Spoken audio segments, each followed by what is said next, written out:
Did you know Dennis Duncan lived up your way? Yeah, he worked supervisor, good, he had 33 years to live. They made a little road down there, Duncan Lane, something. Down there below Baptist Hall. Yeah. Fire station. His pictures in yesterday's paper. Yeah, I don't leave, I just looked at it in the store while I was on the way. But it's Dennis, he was 73. All right. We'll go ahead and call the meeting to order. We've got some new technology tonight we're working on, so thank you for your patience. All right, roll call, please. Chuck Angier. Here. Tim Duffer. Brian Fox. Here. Kermit Kane. Here. Bobby Lovelace. Here. Ben Meeks. Here. Ron Scares. Here. Keith Scruggs. Here. Bert Sellers. Here. Thank you. Any agenda items to be added tonight?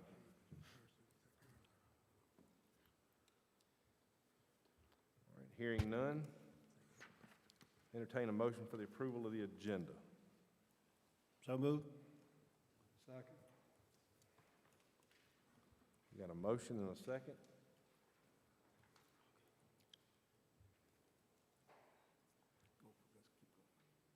Keep going.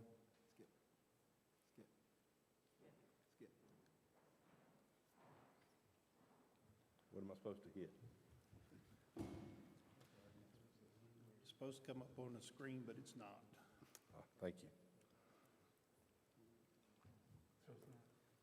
Okay, just do a voice vote. We have to do a voice vote because we're still having some issues with it. Okay. So you have to go ahead and just do a voice vote for motions tonight. All right, we've got a motion and a second for approval of the agenda. All in favor? Aye. Any opposed? Thank you. All right, we'll take a second or two and read over the minutes from the last meeting. Okay.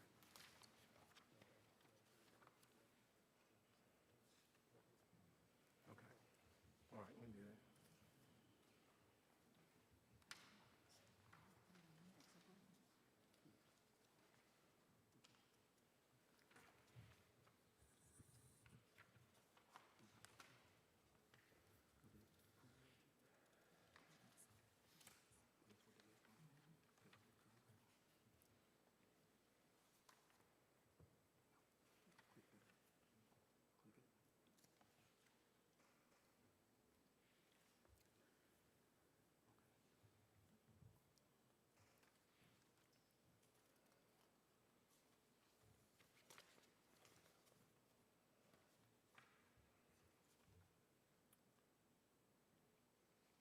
Once everybody's had a chance to read through that, we'll entertain a motion for the approval of the minutes. So moved. Second. Have a motion and a second.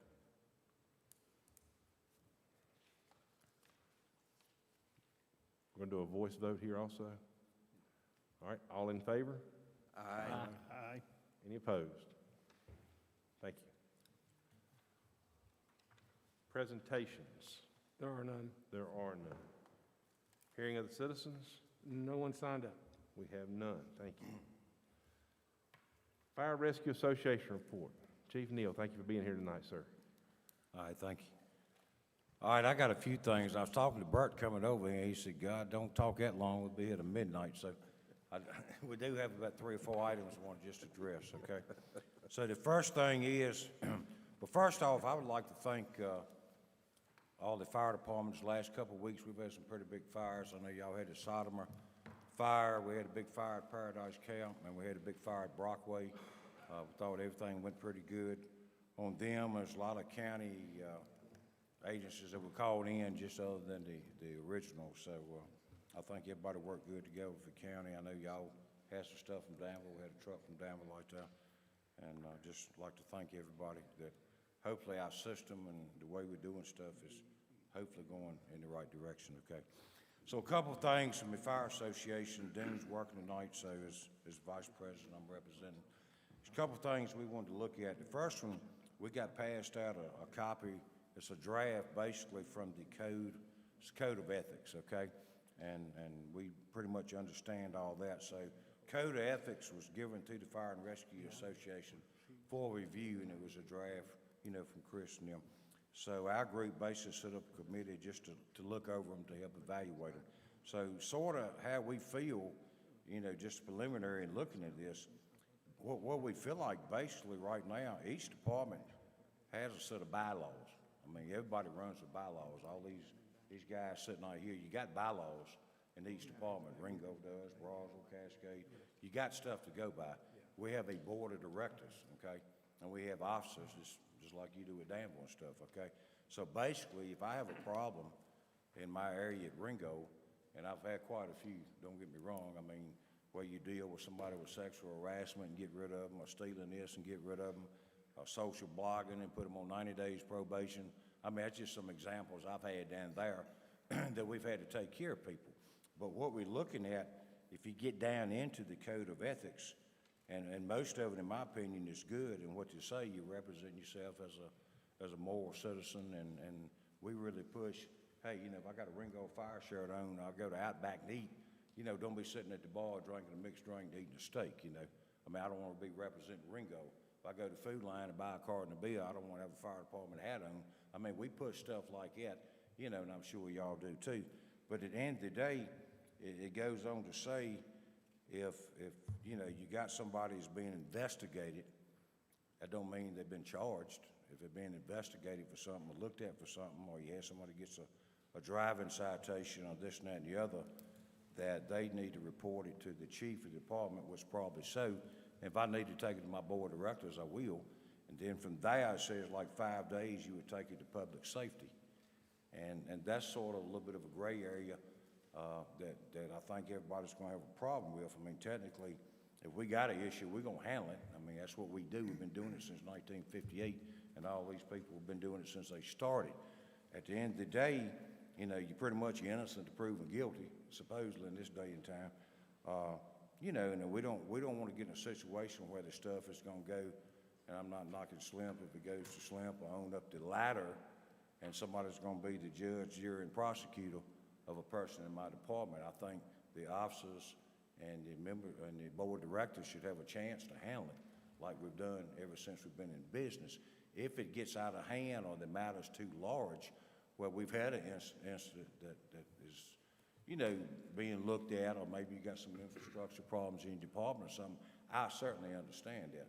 But I don't want us to get into a situation where Joe Blow got a speeding ticket and I got to go in front of the board of supervisors to tell me whether he can still be in my department or not. And I look at it like this, Brian, I talked to you and different ones. I mean, the city of Danville, you're in Danville Rescue, which is a huge organization, over at the training center and over the paid part. Now, when you have a problem at Danville Rescue, you don't take it to the city public director, do you? The city council or the city manager, you don't take it to them, do you? You've got officers and you've got a board of directors, correct? Same way Danville Fire Department, okay? And I know Duffer, he's not here tonight, I know Duffer is like a public safety guy, but at the end of the day, if you have a situation goes down in the city fire department, and I know Dean was deputy chief, my brother was battalion chief, they handle it. They don't have to go to Duffer with it. I mean, he don't handle that problems. Now, I mean, if it's something major and a blown up deal, I can understand that. So that's just some of the concerns, the only concern we have. Now, at the end of the day, it says in there, this thing is for the paid staff in the county and the volunteers. So I know the paid staff's got to have something. Somebody's got to be there that they got to answer to. So I understand that, the paid staff. We got paid staff members in this county. None of us in these volunteer fire departments are paid by Pittsylvania County, but we still need to run it in accordance to doing the right thing. So that's one of the things right now that we're looking at. I think maybe if down the road, if the code of ethics that they've come up with, that each department would get them and put them with your bylaws, And we pretty much got them now. It's the same thing, really. Put them with your bylaws, add it to them, and your new members come in, or even for your existing members, you say, okay, here's part of my bylaws. You can't do this, you can't do that, okay? So that's sort of the stuff we're looking at on bylaws, okay? All right, so I'll get off of that. The other thing was, and I'm just going to touch shortly on this, the funding, you go back and look at the paperwork on the funding, and I think y'all have met again. So technically, here's what we look at. You got 11 out of 24 departments that were showed a cut in the upcoming budget. 11 out of 24 departments showed a cut. Some got increases. We're not knocking the increases. Some are doing this, doing more of this. You got 3 departments out of 11 that give up services, okay? So if I give up my rescue squad at Ringo, or I give up my first responder squad at Ringo, then I shouldn't be getting as much money this year or next year as I got this year. I mean, that's only common sense, okay?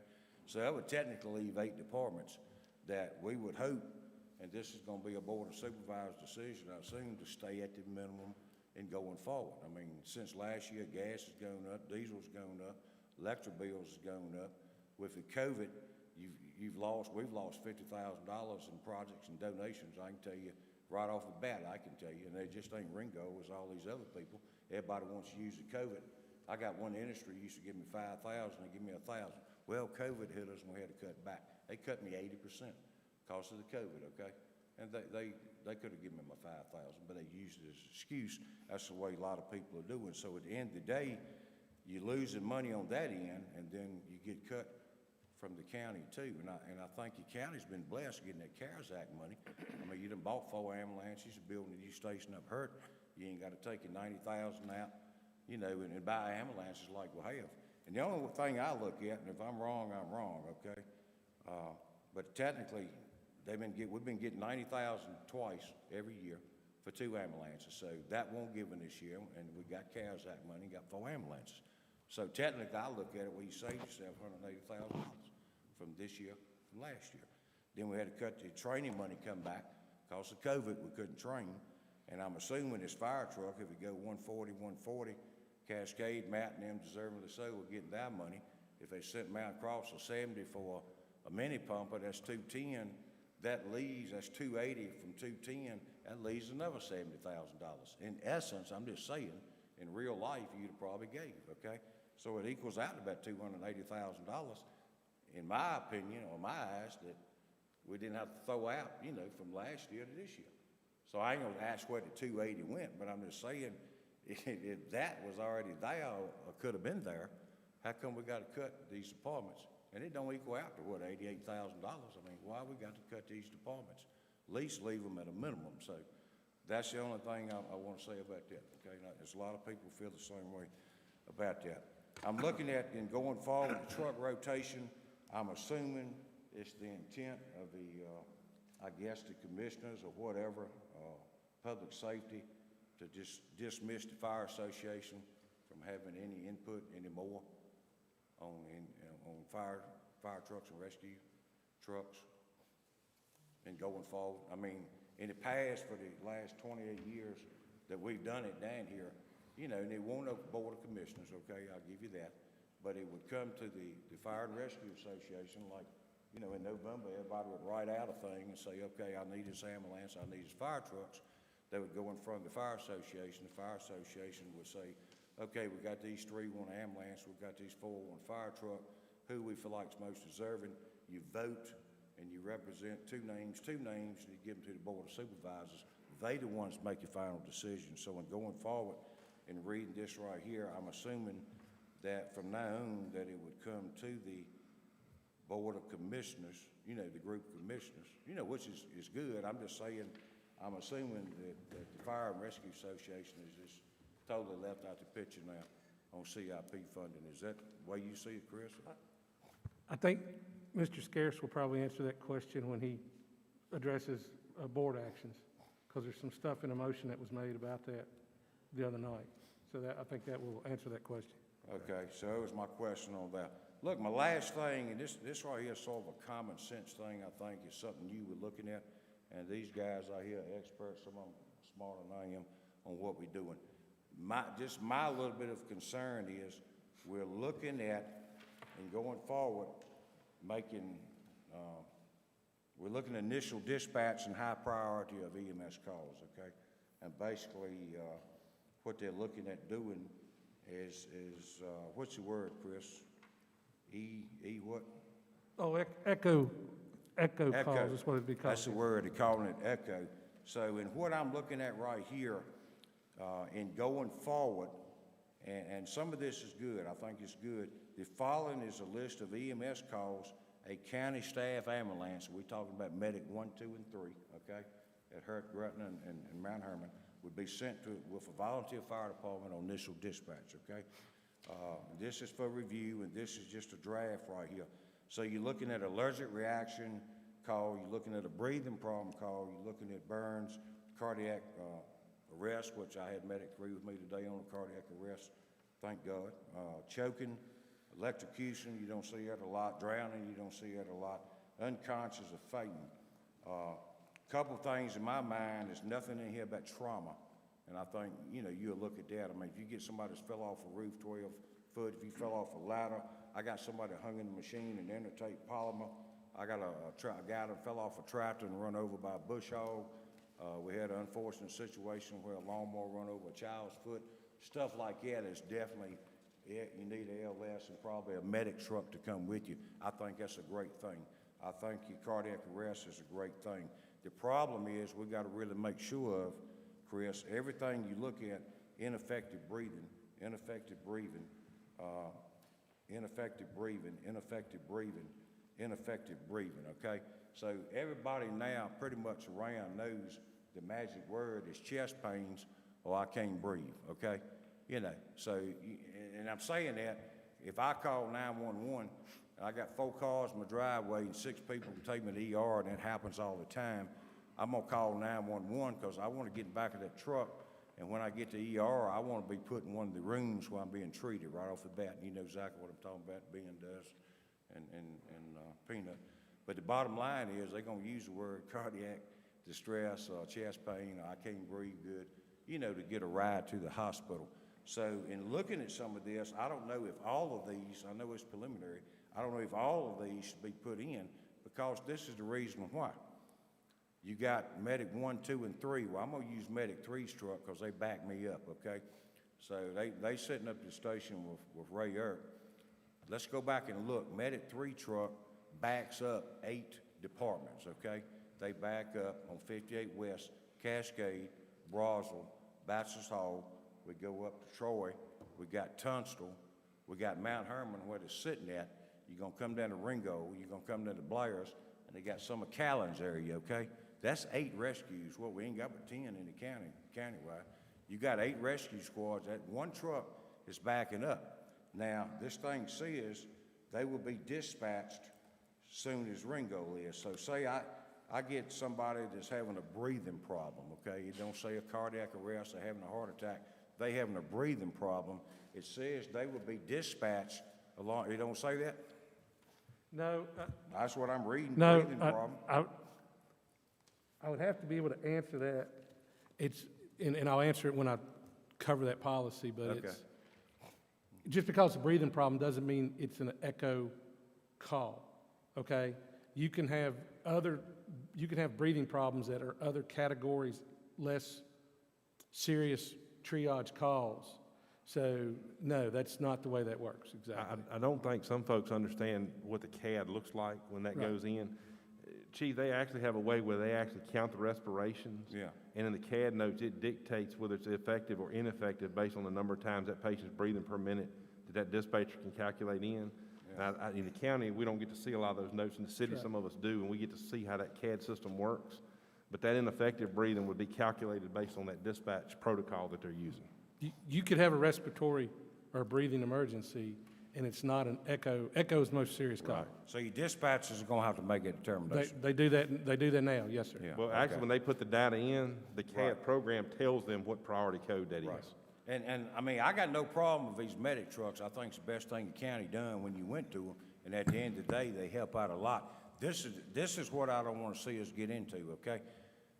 For example, now Brosville covers most of their calls. Tunstall covers most of their calls, but still, the way this thing is laid out, you're gonna get automatically dispatched with the initial department regardless. So 2 o'clock on Monday morning, 2 a.m. Monday morning, they're gonna page 37 if it's a cardiac arrest or if somebody got burnt or whatever. I'm just reading what's on this paper. And you're gonna send Medic 3 from Mount Hermon, which is gonna take 7, 8 minutes just to get to 58 West. And then let's say they go up another 8, 10 miles up to Dewdrop Inn or up in that area, and 37 gets on the scene, and it says, if you don't need him, you'll call back and you disregard the medic truck, okay? So I'm just saying, you disregard them, but they up here to do drop in. All right, then they're paging Medic 3 to come to Ringo down near Leggett's Bottom or Law Grove or down here 16 miles down 360. We're looking at about a 40-minute response time from the time that truck can leave Broswell. I mean, figure it out. How long does it take to get from over into Broswell down to the Halifax County line? And I'm just throwing a scenario out there, okay? We had a call the night before last we missed on Cedar Road. This is off Mountain Hill Road, and Medic 3 ended up running it from dispatch to on scene was 33 minutes and 14 seconds, okay? And that's coming out of Mount Herman. I'm just saying we get them stuck up at Broswell, up near Tunstall. So that's just something to look at. I'm not fussing about it. I think it's a good thing, but we need to make sure, you know, that truck ain't gonna run 300 or 400 miles a day chasing 8 rescue squads. And I know sometimes we need it, but sometimes we not, you know. Yeah, and to reiterate what Mike said, and Chris, I'm sure is going to go over it more in depth when we get there, and I'll talk more then, but, you know, I've looked at that a whole lot, and I think it's a great policy to start looking at, or whatever you want to call it, for these auto dispatching based on the priority. But where you're going to get into some problems is Medic 1 is the primary ambulance in HURT. There is no backup. In fact, we back them up a lot. And so I can see what Mike is saying, and also some departments now have contracted their own staff, like our department. I have ALS on some of my shifts, and so I'm gonna be disregarding them every time they tone them, you know, for that, unless we need them. You know, obviously if we have a BLS truck, we're gonna let them come on till we know otherwise. But I could see an issue where Medic 1 comes all the way to back us up into Brights. All right, Brights is 20-some minutes for us to get there. It's gonna be 30 minutes or more for Medic 1 to get there. And then call comes out in Grit for Medic 1, you know, and it was they really needed on the call? They've come all the way up there to us. You see what I'm saying? By the time it takes us 20 to get there, them 30 to get there, they're already at least 20 committed to where we're going. And now they got a call in Grit, so they got to turn back around and go back another 30 minutes back to where they was coming from. I'm just saying, I think Mike and them was kind of, it's a good policy, but it's going to have to be looked at closely, because Medic 1 is, the luxury of Medic 2 and Medic 3 is they're a backup truck. Medic 1 is not a backup truck. It's a primary ambulance. There is no rescue squad in HURT. So that's just something to think about when we get to that. All right, I'm gonna circle us back around. Chief, what else you got in the Fire Rescue Association? That's all I Thank you, have. sir. Yeah. Appreciate it. All right, county staff report. All right, thank you, sir. Just a few things here to report. Since we last met, I had reported, you know, we were doing in the middle of EMS inspections. I think now we've just about got every agency completed. I believe everybody passed. Minor issues here and there, but nothing that we discovered that was anything major with anybody. I believe most of the reports from the state were good. Most everybody was prepared and ready to go, so I know they appreciate that. It came up in the last meeting about, we were discussing the grids, the dispatch grids, which is something that since I've been here, I've been trying to figure a way to get that done quicker. I don't know, I think you recently, you might remember, you know, we moved, did some changes in our 911 center. Ronnie Fowler and Glenna Cardwell have both been promoted, and they were actually able to sit down with Terry Witt, our GIS coordinator, and got every grid. In fact, we cut the grids well in half and made smaller grids, which for the primary first due agency, it didn't really change. But what it matters is the second, third, fourth, fifth, sixth, and seventh. And I think we went 8 deep in each grid. And, you know, it was a big undertaking, but they got that done for fire and EMS. Couldn't tell you how proud I am of them for doing that in the time frame they got it done. Came up, Ronnie developed actually a pretty simple system for it, and then he met with each of the chiefs to go over the grids and discuss, you know, the second, third, and fourth dues. So I believe we got that straight, and I think it'll make a big difference. Just an update, I think I may have told you before, we recently put in a code red citizen alert system. It was an upgrade to an older system we had. A few weeks ago, we sent out a message to everybody we had signed up and the many other numbers that we could get out. And we've had great success in signing people up. In fact, there's going to be a side project probably developed from that too, that I'll be telling you about later. But we did get several. Daniel worked really hard on that, and we got our PIO involved and brought in a couple of dispatchers to help. We discovered we had probably about 100 citizens that weren't able to sign up, didn't have internet access, didn't understand how to do it, or just didn't have the ability. And so we contacted all of them and got all those signed up as well. It's time to be thinking about the service agreement for FY22 that all the agencies sign. And I'll send out a reminder to the commission if there's anything in there that you would like to see changed, edited, added, taken out, whatnot. But I'll be sending you and asking for some comment back on that. Chief Neal mentioned I gave the proposed code of ethics out to the chiefs that were at the association meeting last week and asked for feedback, which he's given me some with his comments. I'll go back and do some things there. And we recently, with Caleb Ayers, our PIO's assistant, we started put an interest form up on our website for volunteering. I think we've got 3 or 4 within the first 2 weeks of people that sent that back saying, hey, we'd be interested in volunteering. And Mike gets that, and he sends it to the appropriate fire department and says, you know, here you got somebody that might be interested, you need to contact them. So, Yeah, we actually got one. I appreciate that Mike sending us over. We're meeting with a girl next week, so she's See- gonna be a good candidate, I believe. good. So we just some little things like that I think are going to work for us. So thank you. That's all I have. All right, unfinished business.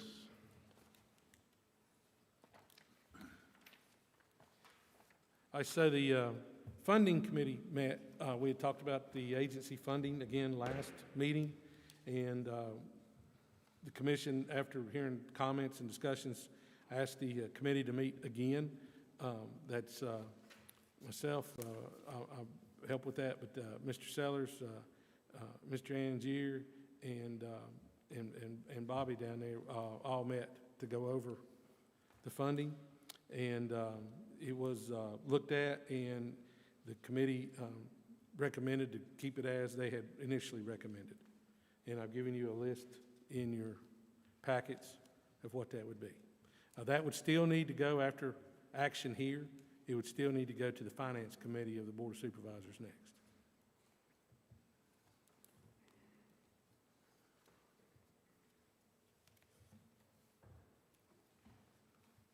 All right, I'd like to thank that committee for all their diligent work on that. At this time, for that to go to the Board of Supervisors, I'll entertain a motion to recommend the Board of Supervisors approve the attached funding plan as presented. So moved, Mr. Chairman. Point of order real quick. Vaden, since that's coming back to us from a committee, that already has a motion and a second, is that correct? Okay. So any discussion at this point, because coming from a committee, it already comes with a motion and a second attached. So is there any discussion from commission members on that funding before we take it to a vote? I just want to make it known that, you know, I appreciate the committee, what they've done, and I know there's a little bit of heartburn on this funding schedule, and I'm a volunteer as well, and a volunteer fire chief, been in a long time for myself now, so I get how important it is for these funds. So, you know, the departments that are getting the decreases and the increases, you know, I sat on this committee last year that tried to rework this, and it's just no easy way to come up with these numbers. You know, they did, and I think they're trying to do the best they can to use the data they have. So, like I said, I hope the volunteers still have confidence in me as a representative for them. But, you know, I will vote for this because I think they did the best they could with what they had. Because I sat on the committee last year, and I told Chris I did not want to be a part of it this year because I knew, you know, the pot's only so big where the funding's at, and how it washes out is how it washes out. But I just want to put that on the record. So. Any other discussion on the motion? All right, all in favor of recommending this to the Board of Supervisors for approval, signify by saying aye. Aye. Any opposed, like sign? Thank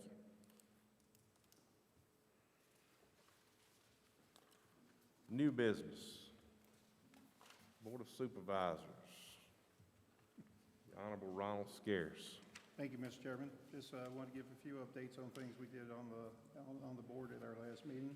First thing, we passed proclamation to recognize county EMS providers during the National EMS Week, May 16th through 22nd of 2021.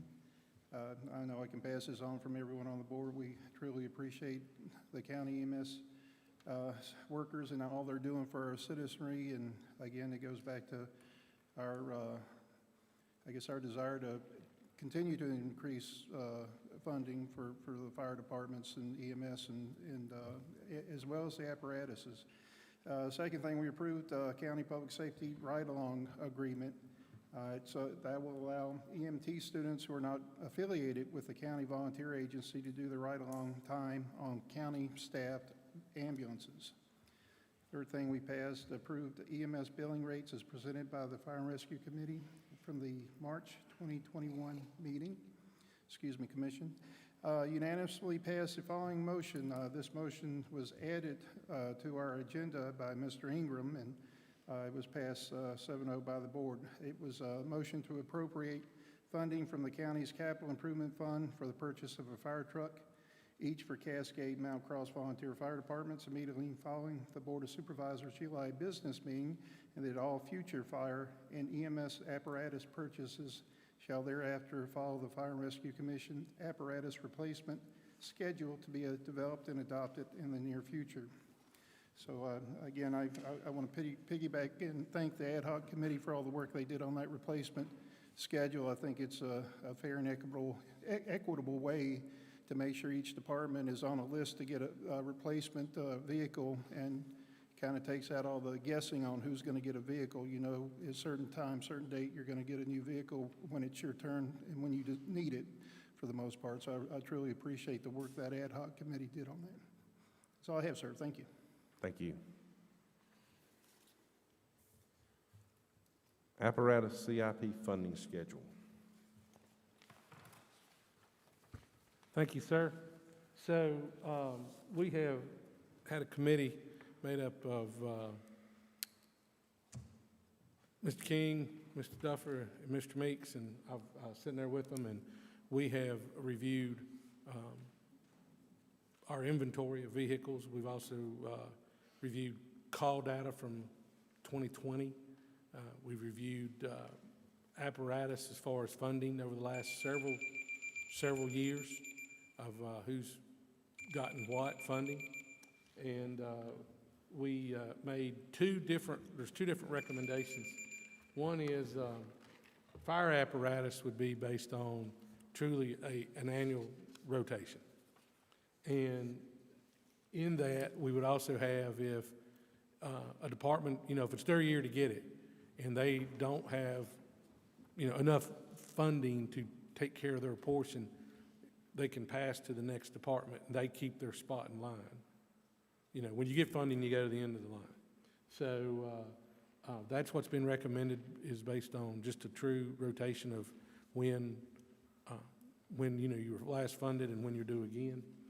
Ambulances are a little different nature because our call volume is so high, and there's a lot that goes into when you probably should replace or not replace an ambulance, and so we've developed a formula on replacement ambulances that would take into consideration, and it's points, it's based on points.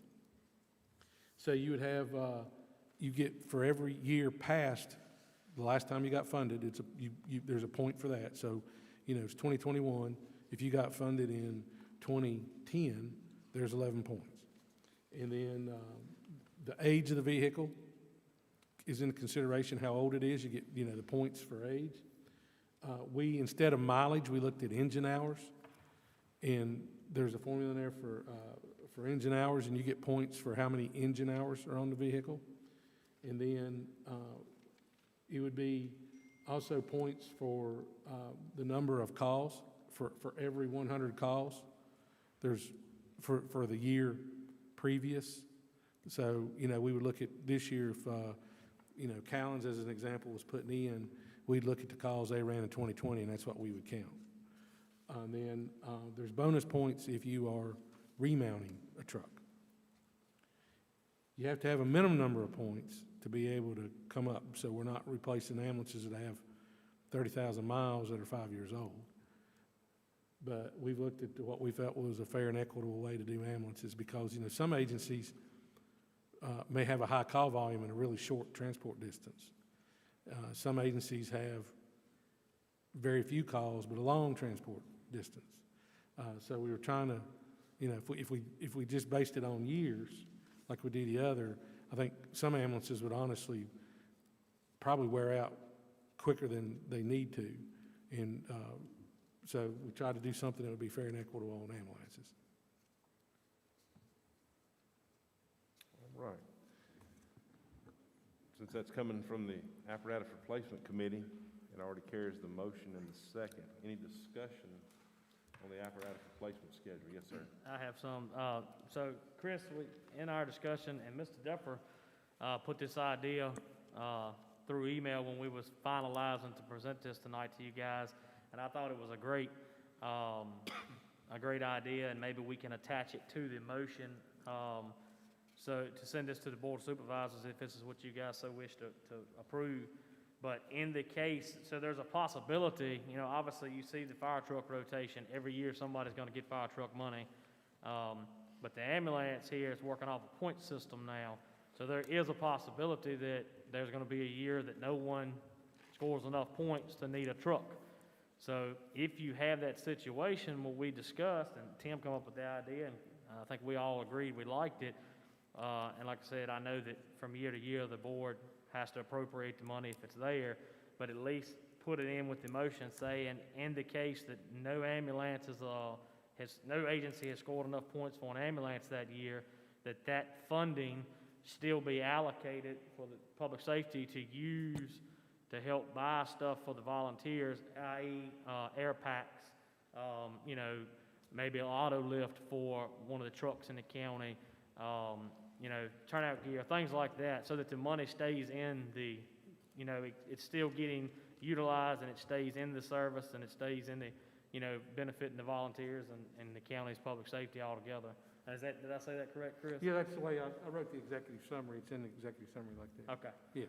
So I just want to touch on that, just so somebody says, well, hey, what about it this year? What happens to that $90,000 or whatever dollars? Does that just go back in the general fund? You know, I disagree with that. If the board approves to give that money, we should utilize it. If it isn't any points enough to buy a truck, then let's put it towards some equipment.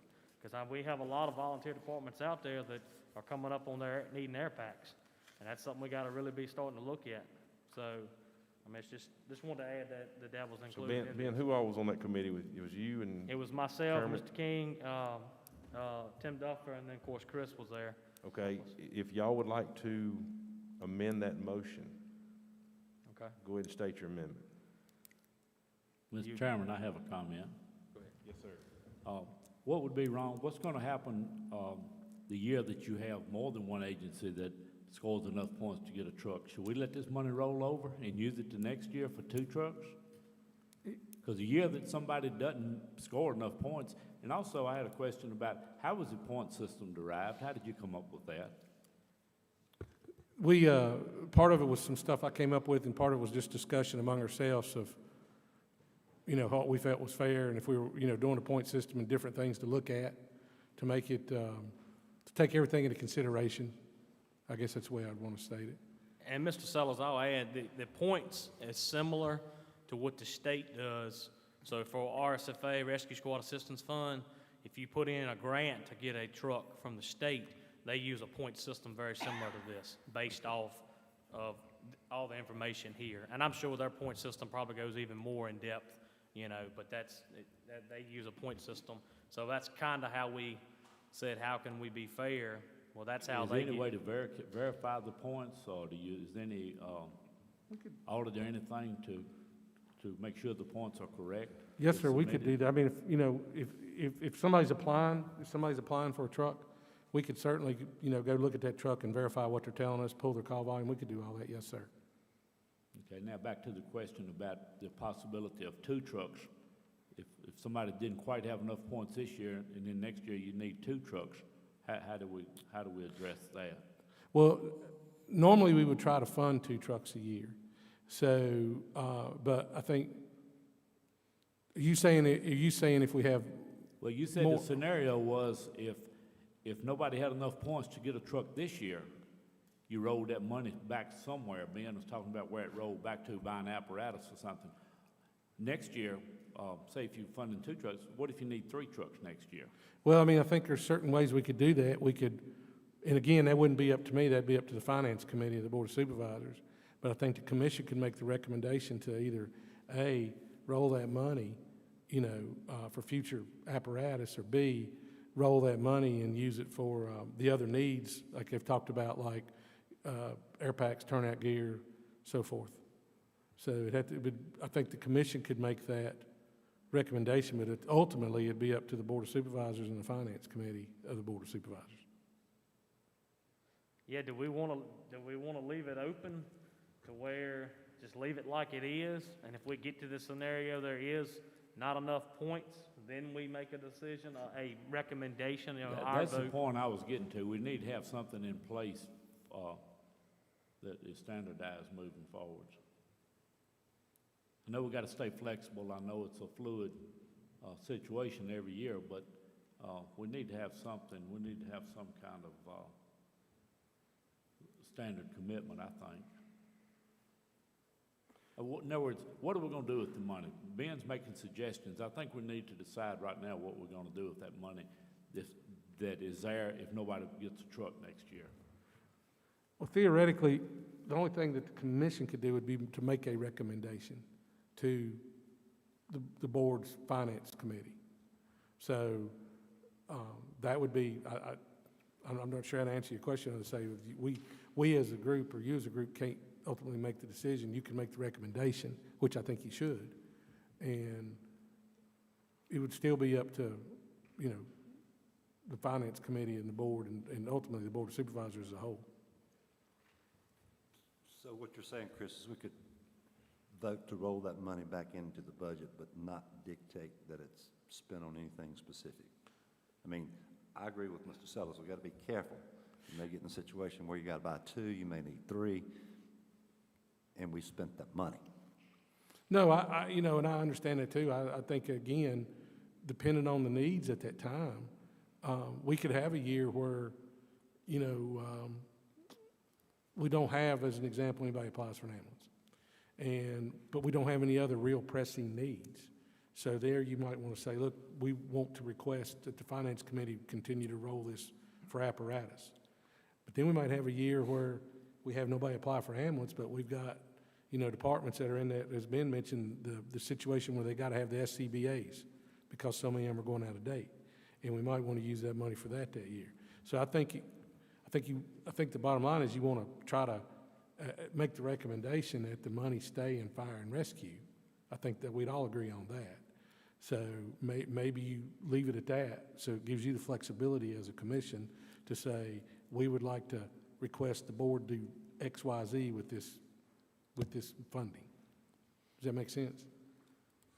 Yeah, I'm okay with that. I'm not one to say let's spend money if we don't necessarily need to spend it. We need to be spending it on the right things. Right. And I think if you do it the way Chris is saying, then we can decide if we leave it like Mr. Sellers said, because it's kind of a fluid situation every year.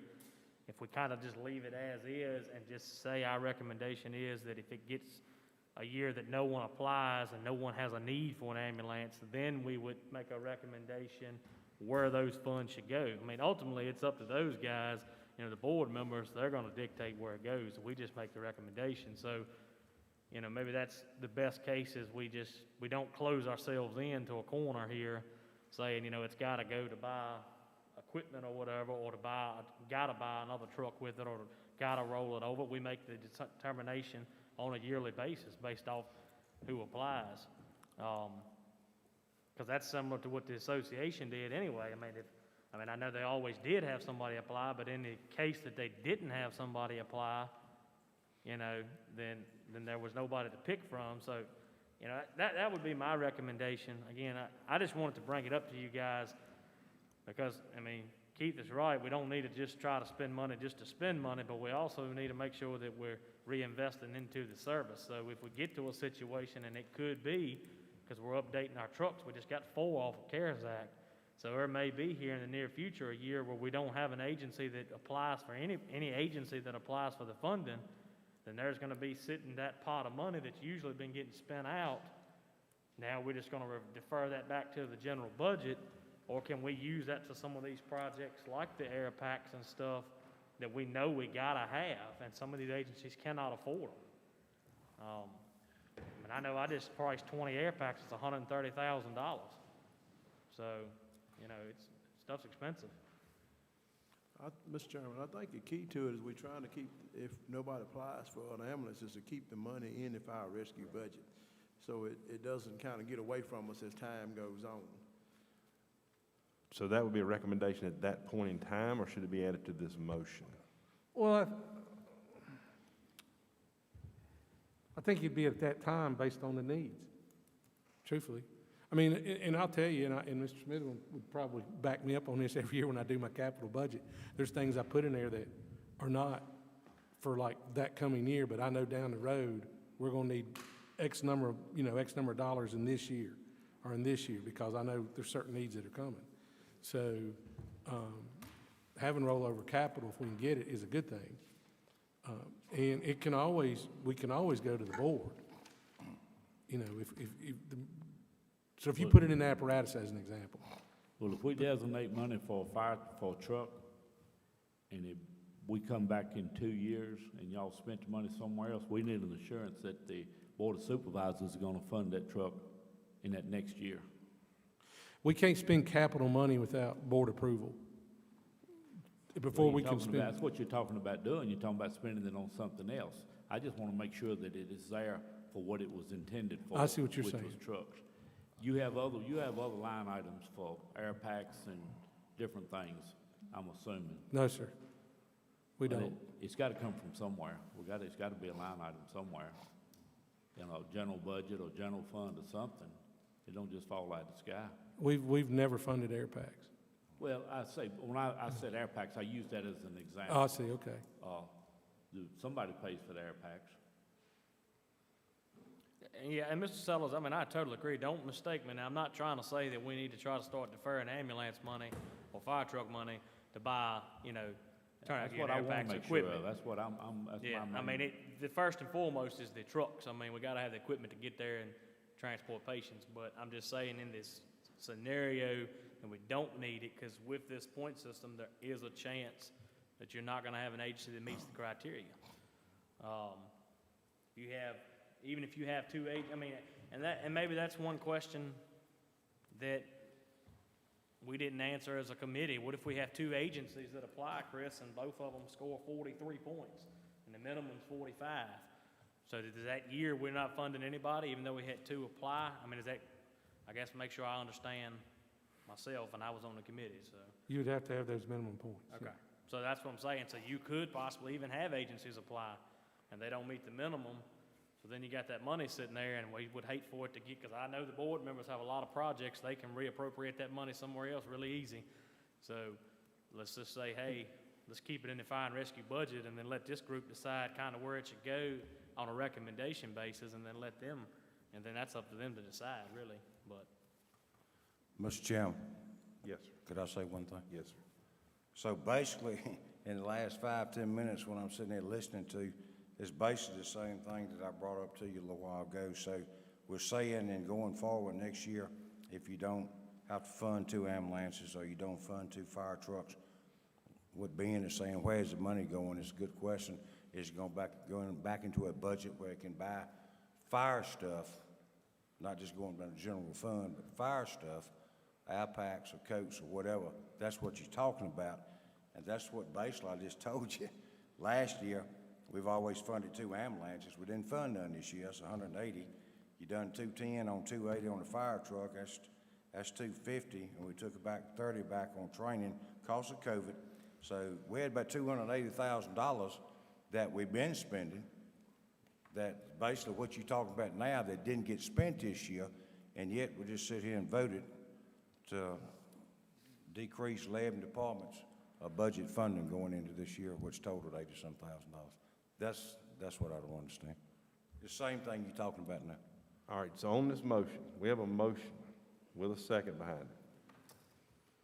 So there was some discussion about amending the motion to add something to it. Do we want to amend the motion? What's your pleasure? I would like to amend the motion. I would like to keep the motion the same and just add to it that the Fire and Rescue Commission is requesting that the funds, if a agency does not meet the criteria to get a truck that year, that the funds be still stay appropriated to Fire and Rescue's budget, so that the commission can then make a recommendation that year how the money should be spent, if that makes sense. Because if we don't, like Mike said, we're gonna get in that slippery slope of the money's gonna disappear somewhere else. Mr. King, do you agree with withdrawing the original motion and putting the new motion in with the amendment? Yes. Okay. So the committee that's present has withdrawn the original motion, made a new motion as a committee that carries the motion in a second. Any further discussion on that motion now that's on the table? I'd just like to say, I think, I've got to check with our finance director. I think when we earmark capital improvement funds like this, it's specifically coded for that situation. We can roll it over to the next year's budget, and it stays in the same account. It's a different pots of monies that we do everything. I want to verify. I'll vote to approve this, but I want to verify with our finance director how that legally is done. So I don't know, once it's assigned to a capital improvement, I don't know if you just throw it into another pot of money and say use it for air packs. So I'm not as familiar. Maybe if we had Kim Vanderhyde here, we could ask that question. I just want to make sure, I'll vote for this motion. I just want to make sure there may be some caveats we need to add once we talk to the finance director. Well, even then, if that comes back to be true, Mr. Scaris, and I appreciate you bringing that up, at least then we know the money's still secured because it's rolling over. Correct. So the motion, either way, we're just doing a stopgate here to protect ourselves, so we're not losing funding. So Correct. I mean, So if some change, like I said, I don't know until I interact with Kim to make sure that what I'm saying is correct. I want to make sure what I'm saying is correct. So, but once it gets to the finance committee, I'm sure we'll pass it if it's nothing, if it's something we can do. So I just want to make sure you're aware of that. I'm not sure, even though I've been doing this for a while, I just want to make sure I know what I'm saying is correct before we keep going too far down the road. Yes. I would suggest we might want to table this until we get these questions finalized, and then we can put together a true motion and have everything in one motion to recommend to the Board of Supervisors. Now, I think I can answer part of his question. It does go into certain capital lines. Certain money goes into certain capital lines. For it to be moved, it still takes a board action. At least that's why I've been here. That's the way I understand it. I'm gonna admit to Angier, I think we need to table it until we get clarification on it. I'm adamant that the money needs to stay, if it's earmarked for a truck, to go to a truck, but I'm not satisfied with the motion. I think everybody's worked hard on it. I'm not satisfied with the motion or the amendment. I'm satisfied with the motion, not the amendment that we're putting on it. I think it's too broad. Committee, what's your pleasure? Committee. I mean, I definitely want the commissioners to be sure what they're voting on. So if the motion or the amendment doesn't read how they please, then I say we table it and come back with something better written. Well, I think not necessarily better written, but get clarification, like Mr. Scaris said. Let's make sure that we're on solid ground when Right. we 'Cause when we I'm make totally a with you. motion. My biggest thing is I'm trying to make sure that we're not going to let the funding slip away. So that was my thing. And maybe I did a bad job. I should have went back to my committee members before we come in here tonight, but I thought we were kind of on the same page of where we was going, because we had talked about this with Tim, because Tim made it adamant, and I wish he was here tonight to push his, he had put it nicely written, and he said the same thing. Look, we don't need to let this money slip away elsewhere when there's other projects that we could put back into our volunteer agencies and use this money for if they don't meet the criteria. So I definitely, I support just tabling it, and we'll come back when Mr. Scares has an answer for how the money rolls and revisit this. Mr. King, what's your thoughts? Yeah, I think if our commissioners are not on, we kind of got a lot of questions, and we've raised some new ones here tonight, that I think, like Mr. Scares said, make sure that, where this money, this financing, after it comes through the finance committee, and make sure we can keep this money and roll it over. I think it'd be a good idea to table this motion until further clarification. All right, so the committee has withdrawn the motion for this. We have a motion by Mr. Angier to table it. Yes. We have a second by Mr. Sellers. All in favor of tabling this, say aye. Aye. Any opposed? Thank you. Priority dispatch recommendation.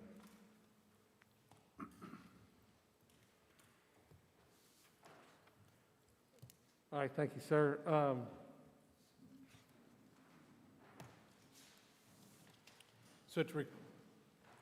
When we were ending up the last commission meeting, it was brought up by one of the commissioners about looking into sending a quicker ALS response to certain severe calls. So I went through the priority dispatch. And so to help you understand how we arrive at these calls, if you're in a 911 center, if you're a dispatcher and somebody calls in with needing an ambulance, as an example, they start asking questions. And a lot of those answers, once they give that answer to various, depending on what it is, various questions, it will arrive at what kind of response that call should get. And we don't necessarily do that here, but several systems around the country run their, and I think y'all may do that in the city, you run your EMS by that. So when we say echo call, that is the most severe. And to Mike's question about the trauma, there are no echo calls for trauma, unless it's cardiac arrest, and it goes to the cardiac arrest page, and that becomes an echo call. So when you look at ineffective breathing, and I understand what Mike was asking, you could have somebody that has pneumonia that has severe respiratory difficulty, but it wouldn't trigger the echo call. It may trigger a less severe category. Normally, ineffective breathing is going to be, and I'll use an example of I went into a patient once that had congestive heart failure, and they were breathing almost 40 times a minute just trying to get their breath, not able to move air, fluid, lungs full of fluid. That patient got a breathing treatment. They got Lasix, 12 lead, and so forth to try to clear them up before we got them to the hospital. But that's the kind of ineffective breathing versus somebody that's just severely congested because they have the flu or pneumonia, as an example. So that's how we derive at that. And Brian's right about the questions that you ask, and there's a way to categorize every one of those calls. So you're not going to get the staff truck on every respiratory emergency because it may not meet that category echo. We definitely should have them out the gate on cardiac arrest calls. And, some of these others are, I think, a no-brainer as far as choking and complete obstruction. And, the unconscious is going to be, again, somebody that, an example, somebody passes out because they had a brainstem bleed, and versus somebody just had a syncopal episode.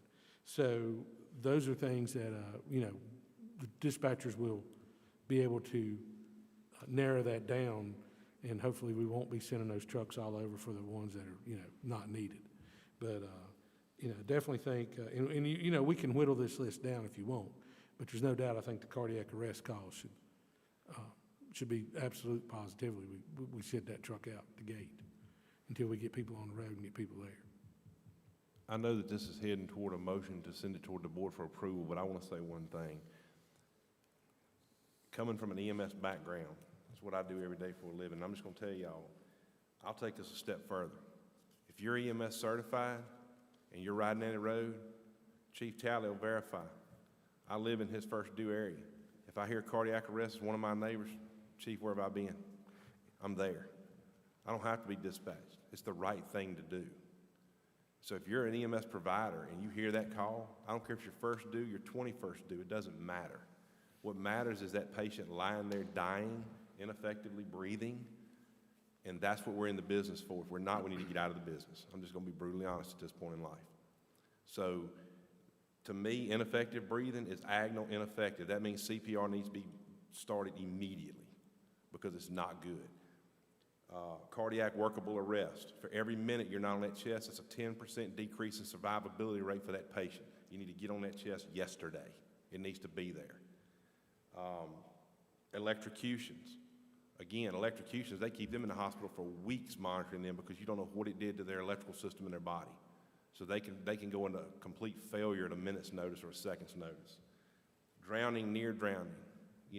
We're taught in this business not to be morbid, but they're not dead till they're woman dead. So you pull them out of water, you work them.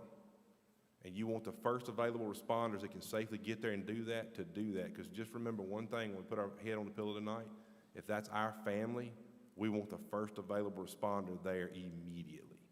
Because seconds feel like hours when you're waiting.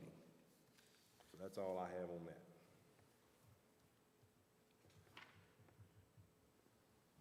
All right, at this point, I'll entertain a motion to recommend the Board of Supervisors to adopt the priority dispatch policy as presented. So moved. Hold on, just point of order. Yes. It does not have to go to the Board of Supervisors. Sir? This does not have to go to the Board of Supervisors. This is just a policy. Okay. The commission has full authority to adopt a policy. So, is it in there like, oh, sorry, you take that out, my bad. Okay, so this is a policy Thank that does you. not require any Yeah, it motion? doesn't need to go to the board. No action from this commission? that is Okay, correct. very good, thank you. So what I would like to ask, has this been sent to the association for the chiefs and captains to discuss, No. anything on it? It was a request out of here at the last meeting, so no, I brought it back here. Okay, but like I said, I think it's a good start, but I just don't want to, like I said, and I'm not trying to negate the south end of the county, but those two trucks are kind of a backup truck. You get into that same scenario up there, though, we was talking about, Mike hit it on the head, with Hurt, you start sending them to every call in Gretna, whether they need it or not. What's that saying for your citizens in the north end of the county and hurt the whole entire town of Hurt and that area? Now the ambulance has got to come 20, 30, whatever, 40 minutes to them.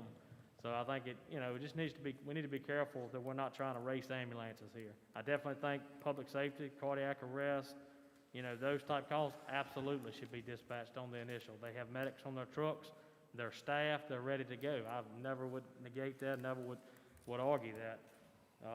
But I do believe this list could be, unconscious and fainting. Is that every unconscious blood sugar patient or whatever? And at the end of the day, you're going to need ALS for that call. So if that agency doesn't have ALS, then you're going to need that medic truck. But I think you got to be careful so we don't get into a chasing game here. And we also need to reiterate to our volunteer agencies, and I'm going to tell my guys too, if this goes into effect, I'm not racing the county. Whoever gets there, gets there. This is not a game. We're here for the citizens. We're not here for, you got to swallow your pride. I'm not racing the county. Now, I remind everybody, the truck that arrives first is the truck that gets the transport. So we got to make sure that doesn't start happening either. If my BLS crew gets on scene first, I don't care if the county gets there with a medic truck. The patient goes in my truck and that medic gets on my truck.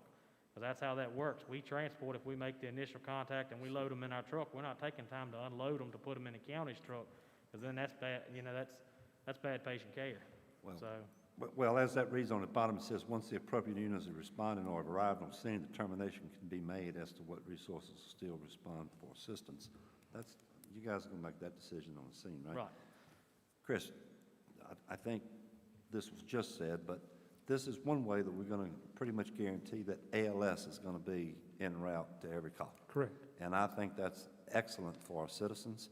There may be some problems, Ben, to your point, that we have to work out, but I think this is headed in the right direction for the good of our citizens.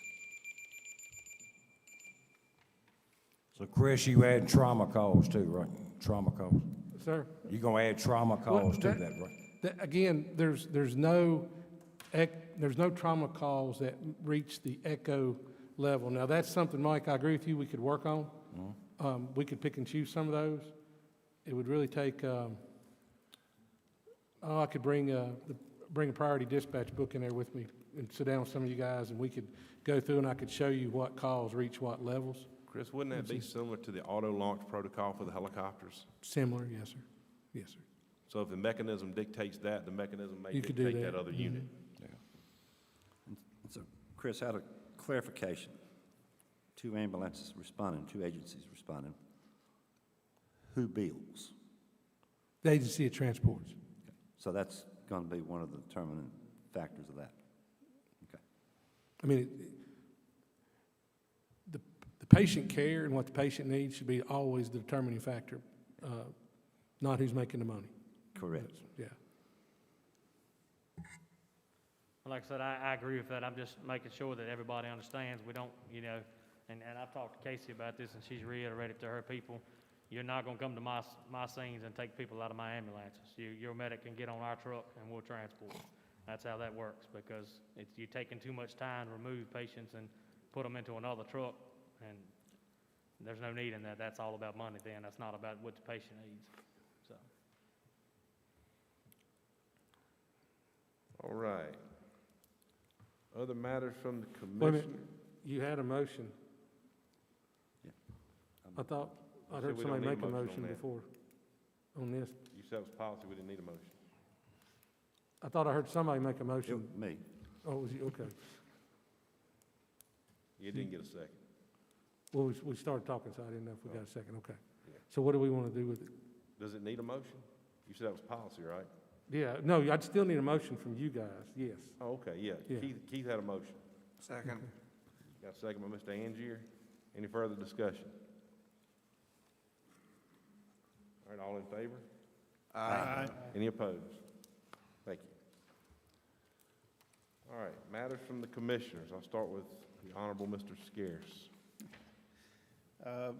Just want to bring to everyone's attention, the Friends of NRA is having a banquet on May the 6th, I believe. Oop. I haven't thought about this. Yes, May the 6th.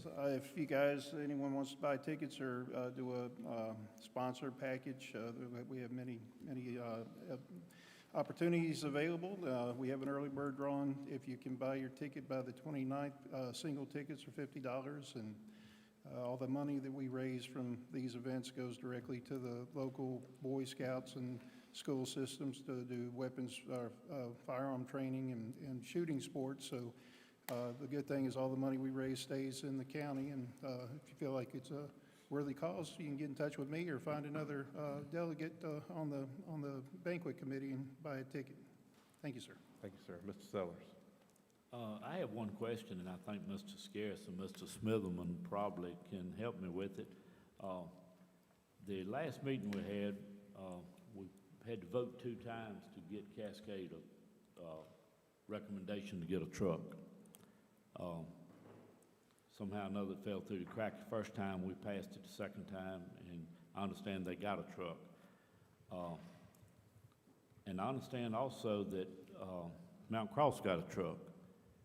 And it never was cleared through the fire commission, and it never came before this committee for a vote, but yet it went to the Board of Supervisors and got approved. I have no problem with, I would have voted for it if they'd have brought it to us for Mount Cross to get a truck. This is no reflection on Mount Cross. I would like to know what the pecking order is moving forward when somebody wants a truck. Do they just do they bypass the fire commission and our commission? Well, Part of the problem was the money was going to be there July 30th, 31st rather, for 2 apparatuses. And Mr. Ingram made the motion to approve the money for Cascade. I kept telling him that the money was going to be available, that this wasn't needed, but apparently Cascade wanted reassurances that they were going to get a vehicle or get funded. So since I knew that the Mount Cross truck was the only other apparatus applied for, I just went ahead and said, well, if we're going to do one, we might as well do both of them at the same time. Again, I really didn't feel like we needed to do any resolution because I knew the money was going to be there and they were going to be funded this year or next fiscal year, 22. So for me, it was I didn't mind passing the resolution, but again, I think it wasn't on the agenda. It was added at the last minute, and I wasn't going to pass one without doing the other. You don't think we need an opportunity to have a say in it? Well, I wasn't. We spend a lot of time meeting up here, and this is what we come and meet for. I understand that, but. I don't I'm just understand. You telling may you, understand. I don't understand. I wasn't gonna vote for one and not go ahead and approve the other one, so Well, again. why did Cascade have to get voted on twice? Nobody went to bat and tried to get them approved for the board. Right. I'm just telling you what happened, Ms. Sellers. That's not a good answer. Well, I didn't like having to do it either, but again, when a board member makes that recommendation, you either shut it down and get one agency upset because it wasn't approved, or you try to be fair and add both agencies. And there was no other applications to anyone that was gonna supersede these two guys getting a vehicle, period, because the funding was there for next fiscal year. One of them got through 2 committees, and the other one never got through 1 committee. Well, the thing, I guess the thing you don't understand. And I'm not gonna beat it anymore. Let's let it go. Everybody, for the record, everybody knows that's how it happened, and I don't like the way it happened. Well, This committee has no reason for being here if we're not gonna, I thought we were here to make recommendations to the board. We was the liaison between the commission, the association, and the board of supervisors. I agree. Okay? You're preaching to I'm the done. choir. I'm done. That's all for me. And again, it was not my intentions to upset anyone, but I was not going to approve one agency and not the other when I knew the money was allocated for these 2 apparatuses regardless. I didn't need to have a resolution passed dictating that. I knew the money was going to be there for that to happen. And I'm sorry that happened if you're upset that we bypassed. No, I'm not upset. I'm upset for this commission, for this committee here, that we didn't get a chance to vote on it, and the commission, the association never got a chance to vote on it, and y'all did. I thought we were here to. Exactly, yeah. For We protocol. we had till July 31st to figure it out, but that didn't happen. Now, July 31st is still a couple meetings away. Why not? I understand that. I'm just telling you that, you I know. mean, why couldn't they waited till July to I- June, May, June, I agree. July? That's three more meetings that y'all made. Could've. Okay, again, I'm done. Mr. Lovelace. Not from what Mr. Sutherland was talking about. I mean, almost like setting a precedent there, and is that gonna happen again? I mean, I Not don't if we think it approve the should. capital improvement plan. I'm like Mr. Sutherland, I think it should have been brought here before it was ever voted on. That's all I'm gonna say. Mr. Angier. I counted 11 volunteers here tonight, which is kind of low, but I appreciate all of y'all being here, and I want you to know that there's more of you here tonight than is at 99% of the Board of Supervisors meetings. So thank you for coming out. Mr. Meeks. Oh, yes, sir. 2 things. One, I just want everybody to keep your prayers going for Chief Clark out of Cascade. His daughter was in a bad accident. Grace, I understand she's home now, and I think we just need to continue to uplift those guys, the accident she had. And then second thing is, I just want to, if the county can, reach out, maybe Casey is something good for her, Chris, whoever, to the community colleges. I know Patrick Henry, I have 3 guys right now taking their ALS program at Patrick Henry, and it's very taxing on them because they do not allow any of them to do ride-alongs with public safety or any of the agencies here in the county. So maybe that's something we can start to bridge. All right.